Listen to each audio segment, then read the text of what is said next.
السلام علیکم ورحمۃ اللہ وبرکاتہ۔ بھائی کیسے ہو؟ ٹھیک ہو؟ کیونکہ میرے گھر میں نا پہلے میرا ہسبینڈ وہ بیمار رہتے تھے، جسے یعنی کہتے ہیں سیب کی کثر وغیرہ۔ اب میری بڑی بیٹی جو ہے وہ اس سے مسئلہ کبھی کبھار بن جاتا ہے۔ ان چیزوں کے بارے میں جانتے ہیں تو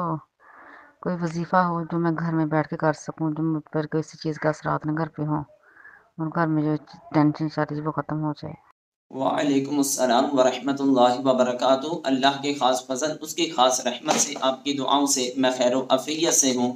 آڈیو کی صورت میں ایک اسلامی بہن کا آپ نے اس طرح سوال سنا کہ میرے گھر میں عصبی اثرات ہیں، گھر میں میرا شوہر، میری بیٹی اکثر بیمار رہتے ہیں، تو اس کا کوئی علاج بتائیں، کوئی وظیفہ بتائیں۔ تو آج کی ویڈیو میں ہم قرآنی 3 وظیفے بتائیں گے۔ قرآنی ان 3 وظیفوں کو سننے سے قبل اگر آپ ہماری ویڈیو پر نئے ہیں، چینل کو سبسکرائب کیجئے، لائک کیجئے، ساتھ بیل کے بٹن کو دبائیں تاکہ ہر آنے والی نئی ویڈیو آپ تک بآسانی پہنچ سکے۔ پہلے ہمیں جاننا ہوگا کہ عصب کسے کہتے ہیں۔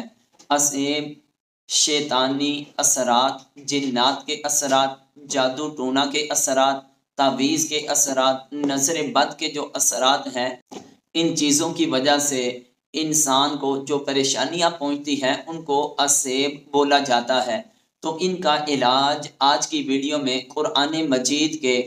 3 عمل ایسے بتائیں گے کہ جب انسان ان پر عمل کرے گا تو اللہ تبارک و تعالی جل جلالہ ان 3 عملوں کی برکت کی وجہ سے عصب کو دور فرما دے گا۔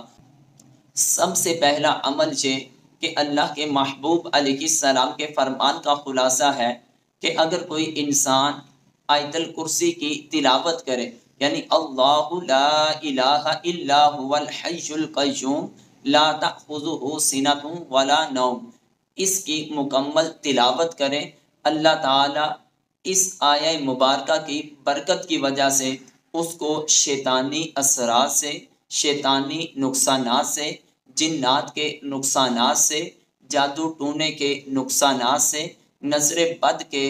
نقصانات سے اللہ کی ذات محفوظ فرمائے گی۔ اور دوسرے نمبر پر نبی کریم علیہ السلام کے فرمان کا خلاصہ کہ تم اپنے گھروں کو قبرستان نہ بناؤ، کیونکہ جس گھر میں سورہ بقرہ کی تلاوت کی جاتی ہے اللہ تعالیٰ اس گھر سے شیطان کو دور فرما دیتا ہے۔ تو عصبی اثرات یہ شیطان کی وجہ سے، اور جنات بھی شیطان ہے، تو گھر میں اگر سورہ بقرہ کی تلاوت کی جائے گی تو نبی کریم علیہ السلام فرماتے ہیں اس گھر سے جنات بھاگ جائیں گے۔ جب جنات چلے جائیں گے تو عصبی اثرات بھی ختم ہو جائیں گے۔ اب سورہ بقرہ کی تلاوت کس طریقے سے کی جائے، اس کے بارے میں مختلف اقوال ہیں۔ چاہیے تو یہ کہ انسان اگر اس کے پاس فرصت کے لمحات ہیں تو اس کو اپنے ہر روز کا معمول بنا لے، یا ایک ہفتہ، ایک مہینہ یا 40 دن تک وہ اپنے گھر میں بلند آواز سے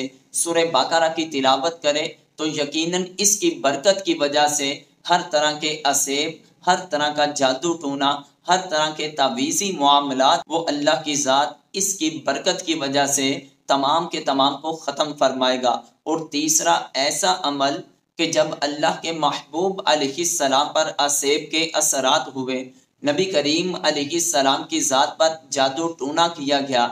آپ بیمار رہنے لگے، آپ کے جسم میں علالت کی کیفیت پائی جانے لگی، جسم میں کمزوری اور نقاہت دن بہ دن بڑھنے لگی، تو اللہ کے محبوب علیہ السلام کو اللہ کی ذات نے ایک ایسا عمل بتایا کہ نبی کریم علیہ السلام نے جب اس عمل کو کیا، اللہ تعالیٰ کی ذات نے تمام کے تمام عصبی اثرات، جادو ٹونے کے اثرات، جنات کے اثرات کیسے بھی ہوں، قرآن کی ان آیات کی تلاوت کی برکت کی وجہ سے اللہ تعالیٰ ان کو دور فرما دے گا۔ وہ کون سی آیات ہیں؟ وہ قرآن مجید کی آخری 2 صورتیں ہیں، معوذتین یعنی سورہ فلق اور سورہ ناس۔ اب اس کے پڑھنے کا معمول کیا ہے کہ انسان کس طریقے سے ان کی تلاوت کرے۔ حدیث شریف کا خلاصہ ہے کہ اللہ کے محبوب علیہ السلام نے فرمایا کہ جب تم اپنی صبح کا آغاز کرو تو ایک مرتبہ سورہ اخلاص یعنی قل هو اللہ احد،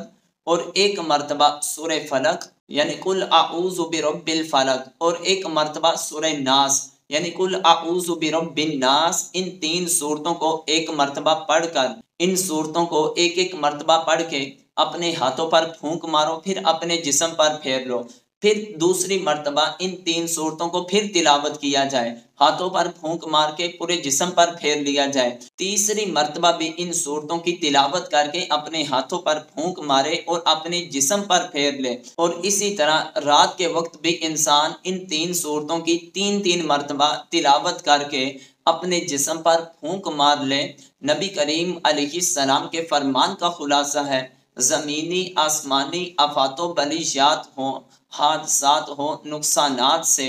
نظر بد سے، شریروں کے شر سے، حاسدوں کے حسد سے، گویا کہ اللہ کی ذات نے جتنی بھی مخلوقات پیدا کی ہیں، اللہ تعالیٰ کی ذات ان صورتوں کی تلاوت کی برکت کی وجہ سے اس کو ہر ایک کے نقصانات سے محفوظ فرما کر اپنے حفظ و امان میں لے گا، اور جو بندہ اللہ کے حفظ و امان میں آ جائے گا تو مدعی لاکھ برا چاہے تو کیا ہوتا ہے، ہوتا تو وہی ہے جو منظور خدا ہوتا ہے، پھر اللہ کی ذات اس کو ہر طرح کی آفات و بلیشات سے، اسیبی اثرات سے محفوظ فرمائے گی۔ اللہ کی بارگاہ میں دعا ہے کہ اللہ تعالی ہماری اس اسلامی بہن اور بلکہ تمام کے تمام مسلمانوں کو ہر طرح کی پریشانیوں سے محفوظ فرمائے۔ واللہ اعلم ورسولہ۔